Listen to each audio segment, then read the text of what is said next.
Everyone, please find a seat so we can begin our last session.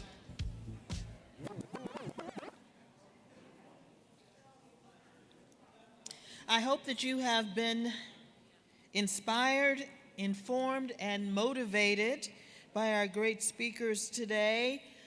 We are going to end our afternoon sessions with a conversation with Lorenna Buck. But first, I want to tell you about the fabulous Lorenna Buck. She is a managing director at Aerial Alternatives. Formerly, Lorenna was a managing director and partner at Boston Consulting Group. In that role, she worked closely with private equity investors. Within BCG, Lorenna was a leader in the Black and Latinx Network and Racial Equity Task Force and guided the growth of BCG Accelerate, a pro bono accelerator which supports minority businesses across the U.S. Please give a warm welcome to Lorenna Buck, and joining her in this conversation is BECMA's Nicole Obie.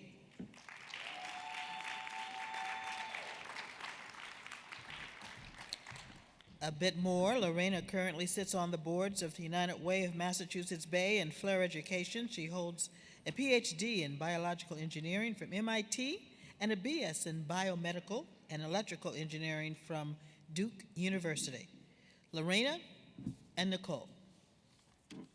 Thank you, Karen. Yeah, thank you very much. Hi, everyone. It's been an amazing day. I hope you all have been inspired and motivated.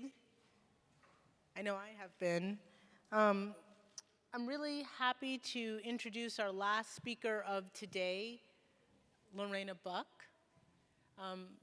It's a bit of a funny story. I just met Lorenna, even though we both went to MIT at some point.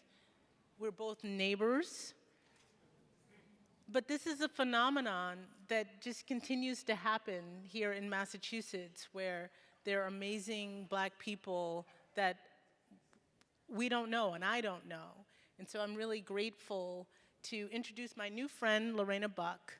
I think she has such an amazing story to tell that I wanted to have this be the last event for today after a great day. So thank you, Lorenna, for being with us.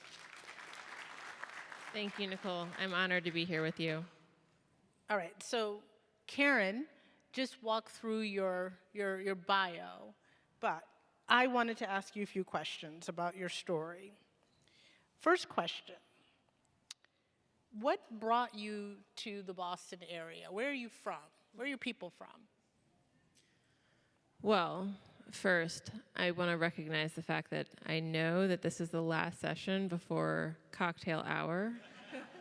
And so I'm going to try to keep this fun and also not too long before that. But where I'm from, so originally from Delaware, and I'm a mixed heritage by background, so I'm half Black, half Japanese.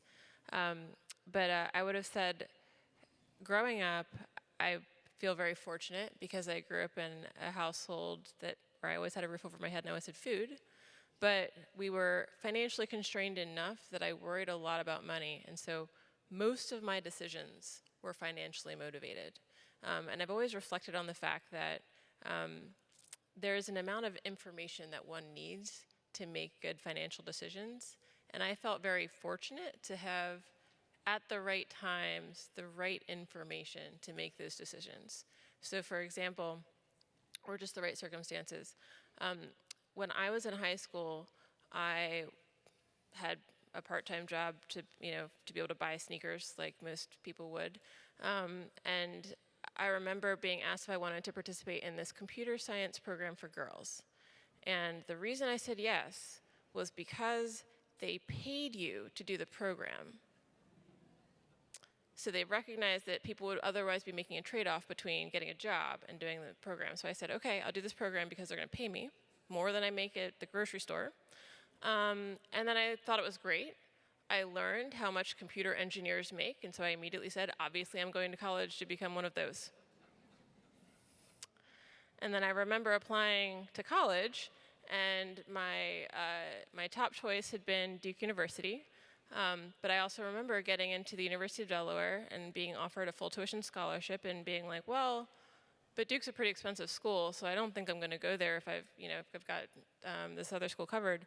And then when I got the financial aid package back from Duke, and it was actually $1,000 less than the cost of housing for the University of Delaware, that is why I went there.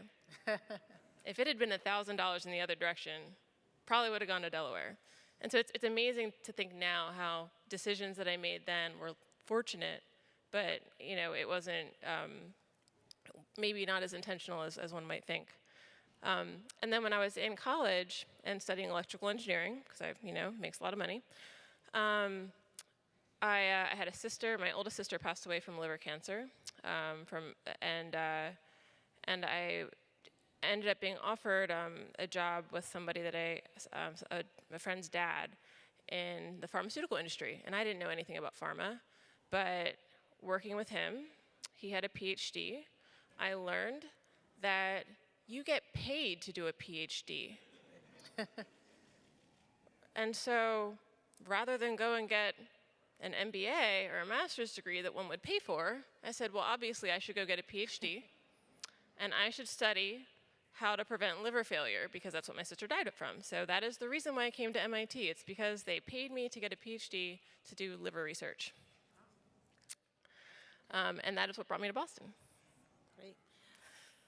That's understandable. I mean, I think a lot of people make decisions about where they're going to go to college based on what type of financial aid and other support that they're going to have available to them.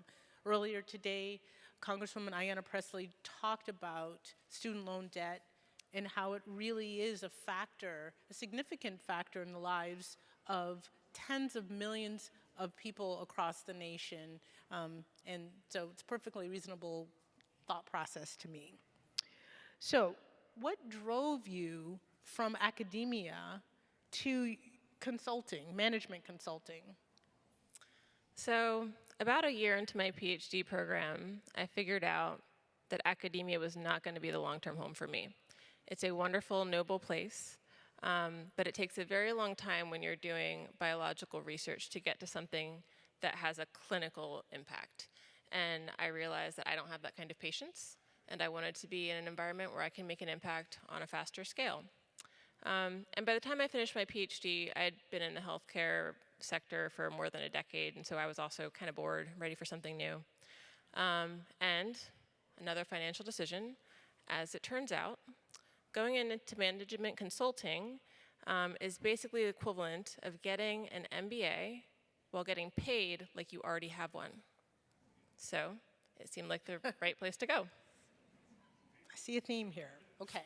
So you're not currently doing management consulting. Can you explain what you do now at Aerial Alternatives? Yes. And maybe first, briefly, so I went to Boston Consulting Group, and I went there looking to explore what else is out there. What do I want to do if I'm not going to be a liver cancer researcher for the rest of my life?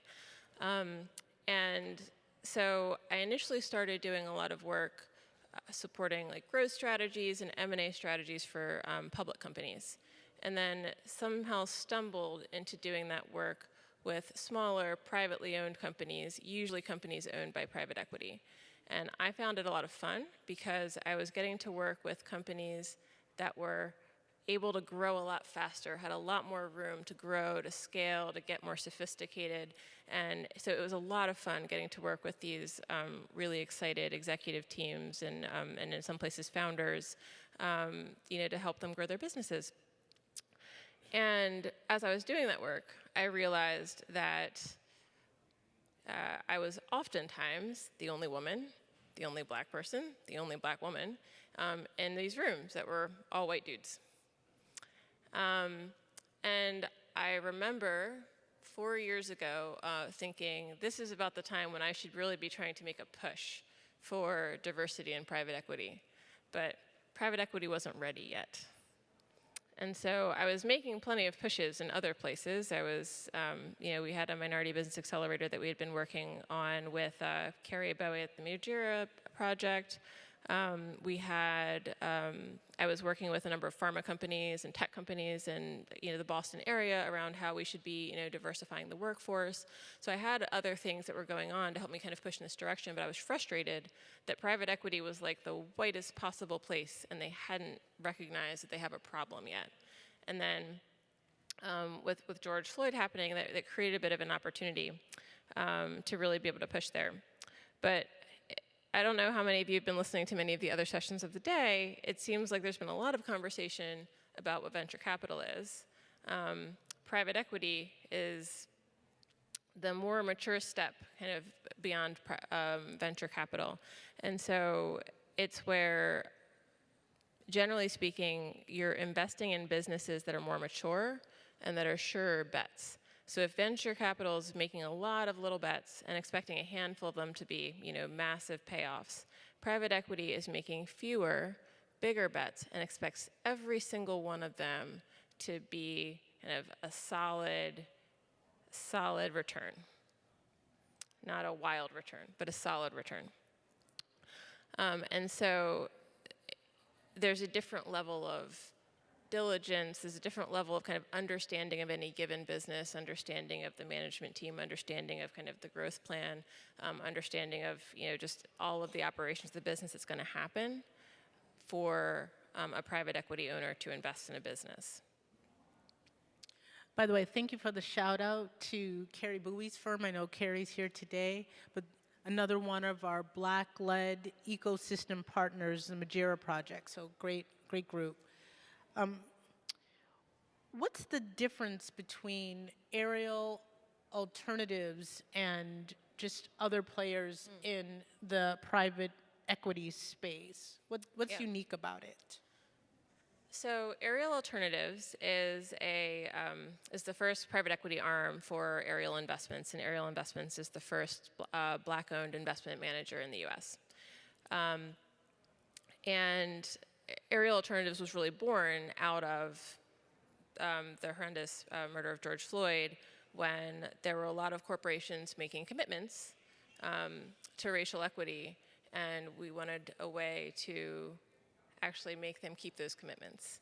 And so the first initiative out of Aerial Alternatives is called Project Black, and what it's designed to do is to build scalable, sustainable, Black-owned businesses that can be leading suppliers to the Fortune 500. We're expecting to build 6 to 10 of these businesses that will be over $1 billion in revenue over the next handful of years. And in that process, be building very diverse teams within these companies, from the board to the management layer and all the way through the company. We will be using these businesses to be able to build really good jobs and career pathways for minorities. We will be ensuring that we are using very diverse suppliers in these companies. And we hope that all of these things will lead us to help close the racial wealth gap in the US. And that's our goal. Great. So what types of firms does what types of businesses does your firm target for investment? Yep. Because you talked about sure bets, or kind of how the industry plays. Yes. How does that translate? So for us, because we're trying to get to businesses that will be $1 billion in revenue, and we want them to be customers of the Fortune 500, there's a couple of things that we need to do. So one is we need to start with businesses that are large enough in categories that we know the Fortune 500 spend a lot of money in. And so we're going to start with businesses that are at the low end $100 million in revenue. Sounds like a lot of money. But if you look at the current landscape of businesses, there's only less than 10 Black-owned businesses in the US that are actually above $1 billion. 95% of Black-owned businesses are less than $5 million. And there are 1,000 reasons why the Fortune 500 are going to say no to doing business with, some small players or with a lot of small players, because they just, it would take so many, right, to displace like one large supplier. So our goal is, we're impatient. We're going to buy some large suppliers. Some of them might be minority owned, some of them might not. But if we buy them, they will be minority owned. We will be putting in the diverse talent that they need. And then they will have the orientation that we want them to have so that we can drive our racial equity agenda. And we'll be able to do it at scale. There will be no excuse for a Fortune 500 to say, no, we can't do business with this company, because yes, you can.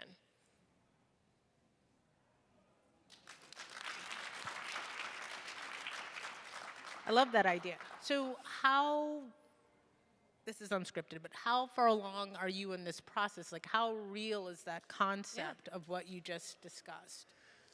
It is real. We are still early, but we've invested in one company so far. That company is a company called Sorensen Communications. You can look it up. It's $800 million in revenue, so it is of scale.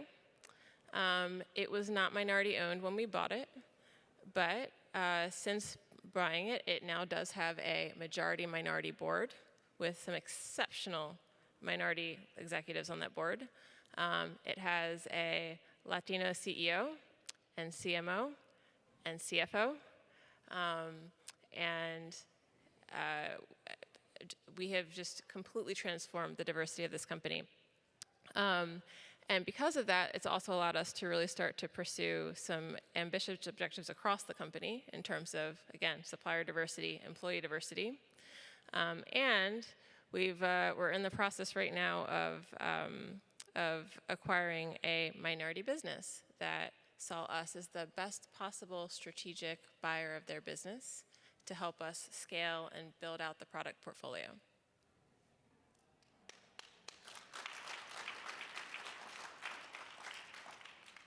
It's very exciting. I'm excited by that. We need more billion. So my last thing, because it's just, there are too many people in this world who see and just equate minority business with small and disadvantaged. And my goal personally is to get people to realize that we can be large and advantaged too. That's right.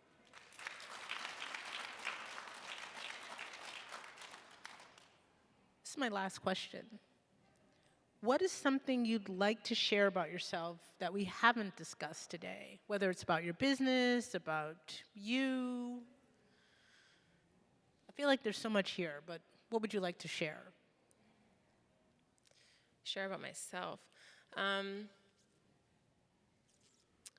I think if there's anything, it would just be, I have spent so much time being the only in rooms. As an electrical engineer, as a Black woman working in private equity, so much time as an only. And I will say, one of the folks, I think in the last group, he had kind of made the point of, always know that you belong at the table. And I would say if there's one thing that was true of me, I've never been intimidated at being the only at the table. I've been incredibly proud because I knew that I earned that seat. And I would just hope that everyone in this room feels the same way.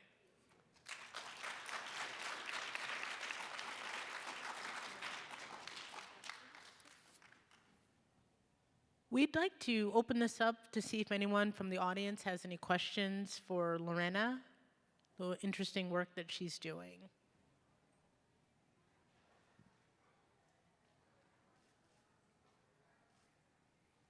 Carrie Bowie. Hey, thank you both. Just following up, you talked about categories for the Fortune 500, and I guess communications is clearly one, since you went there. What are the other categories that you're targeting? Yeah, it's a very broad set of categories, anything that the Fortune 500 spend money on generally, but one of the things that we have been trying to do, because we are trying to close the racial wealth gap, is actually be really focused on businesses that will create very good jobs. So not trying to create minimum wage jobs. We want to create very good jobs. So we're really interested in things like media and marketing, IT services, technology types of companies, things that'll be in like the financial and professional services, right? Like just any of those types of categories where we're really going to be able to create good jobs. And in my opinion, I think one of the other things that we're really trying to do also is, we're willing to build the career paths into these as well, right? It doesn't have to be coming from traditional career paths, but we want to be able to really be able to build a pipeline of careers for minorities that are going to be desirable. Okay. Thank you. Mm-hmm. No, there's a mic behind you.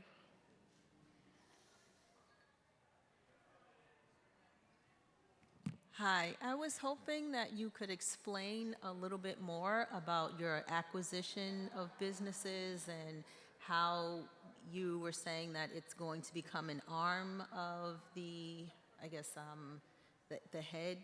I'm not sure if you can explain that. Thank you. So this is about kind of aerial alternatives being an arm of aerial investments, that kind of thing? Okay.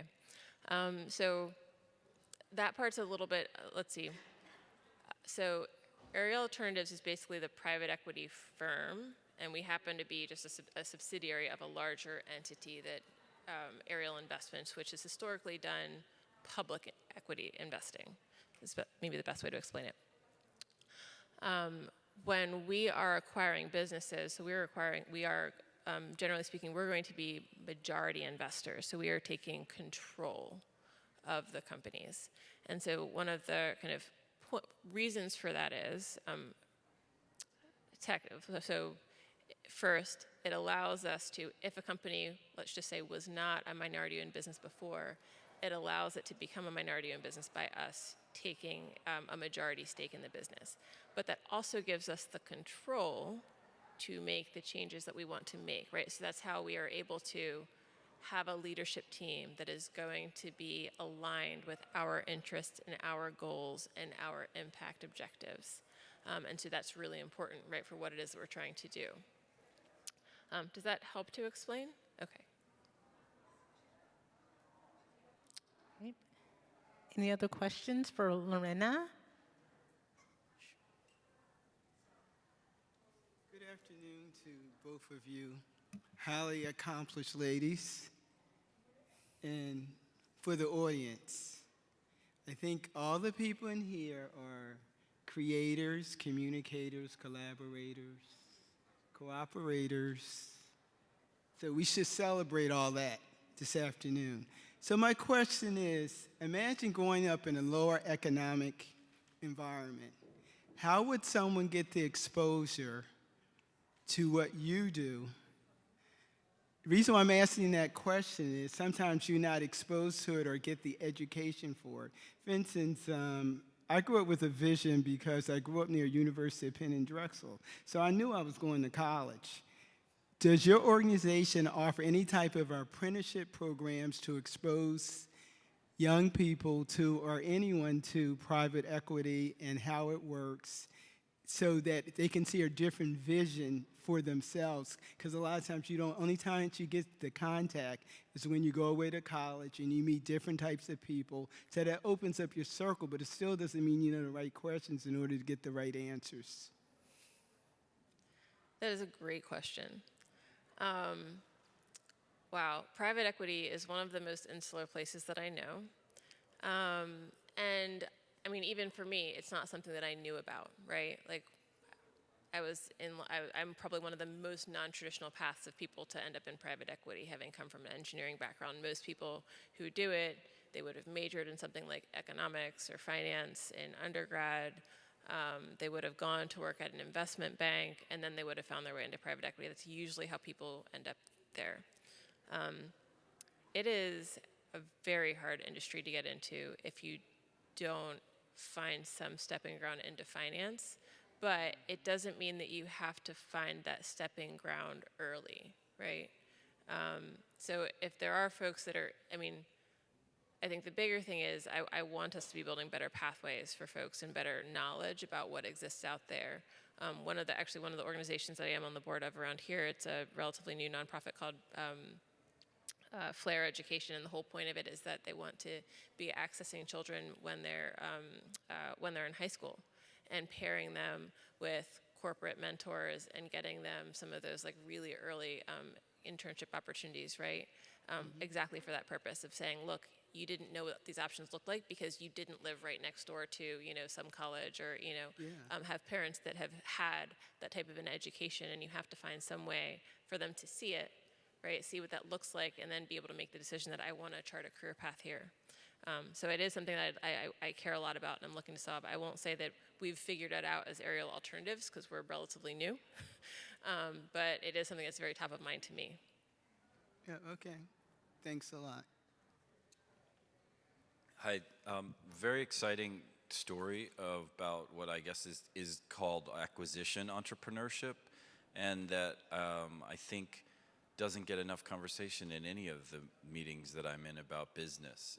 We are a city in particular that's obsessed with founders, and so I was wondering if you can say any more, just in broader terms, about that model of achieving racial equity, which is not necessarily just for huge companies, but it could happen, and it doesn't have to just be little either. There's like a lot of space between 5 million and a billion, and whether you see it as sort of an emerging thing that will be more in the center of the agenda as time passes, and not just about founders.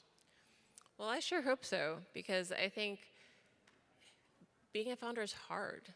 And anyone who's tried to do it knows it. I have a husband who is one. And not to say that anyone who wants to be shouldn't be, because you absolutely should, but there are plenty of people, I think, who may not have the desire, the risk tolerance, or otherwise to be a founder, but who may still want to have amazing opportunities available to them, right? I mean, one of the biggest kind of reasons for what we're doing is because we know there are plenty of exceptional minority executives working in corporate America that get overlooked for top jobs every day. And we would love to be the best place for them to come and work and be in the C-suite of one of our companies, be the CEO of one of our companies, be on the boards of our companies, because we know that that can help excel them career-wise as they go forward, as well as help us to, be able to do exceptionally well with the companies that we're trying to grow. And then that has ripple effects, right? Because they are now decision makers about products and suppliers and so Yes. much more. And the more that they've gotten to see that we can actually make this ecosystem really work, because we have aligned incentives, right, to be able to really drive this, that allows us to be able to help push corporate America in the right direction too, right? Because there's just so many, it's easy to make excuses.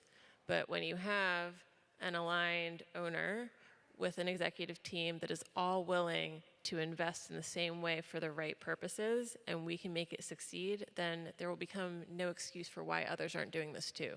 And we all know that mimicry is the best possible form of flattery. Well, great. Do we have one more question? Hi there, Michelle New, Wellington Management. What advice do you have for those Fortune 500 supplier diversity professionals to do a better job in the meanwhile, while we're waiting for your wonderful companies to be up and running and providing wonderful services to us? A few things. One, talk to me, because I want to know anything it is that you want to do, and so that we can help make sure that we're building the right businesses that will give you no excuses. Two, I always like to say it is good to think about the places where you can change the model a little bit, right? Like, it's not because you need to do it for the long term, but in the near term, there are challenges when you're trying to work with someone who's not yet fully at scale and who wants to get there, right? Even small things like changing, your payment terms, helping them to be able to grow with you when they're constrained by capital or other things. Like, it's small things that can make a big difference. And I always love to just make sure that that's something that's on folks' radars. Thank you. And I'll add that at BECMA, that is core to our pillars, our commerce pillar in particular, where we work with both the Black-owned businesses, but we also work with our allies in helping them to identify and remove those barriers that have really prevented a lot of these firms from realizing the full potential in their goals around supplier diversity and ESG. So we're another resource for that type of work as well. It's core to what we do. All right, folks, I think that's it. I want to thank you, Lorenna. This has been really interesting. I'm so glad that you were able to share your story about who you are, what brought you to the area, the work that you're doing, the work that you're looking to be doing in the future. And I hope that you've given folks things to be inspired by and interested in learning more about So thank you so much for coming today. Thank you, Nicole.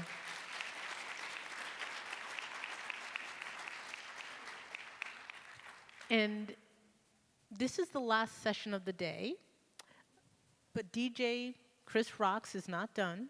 So if you'd like to stay and continue to network and hear some great music, please do. There will be a reception at some point later this evening. I'm not sure of the exact time, but it's the only other thing after this. So thank you. It's in 5 minutes. Thank you. Thank you all. Yeah, cocktails. Thank you all for coming. This has been a great day. Thank you. Thank you, Nicole. So everyone enjoy the cocktails and some beats. So hang out, have a good time, network, meet some new people. I do my hair toss, check my nails. Baby, how you feeling?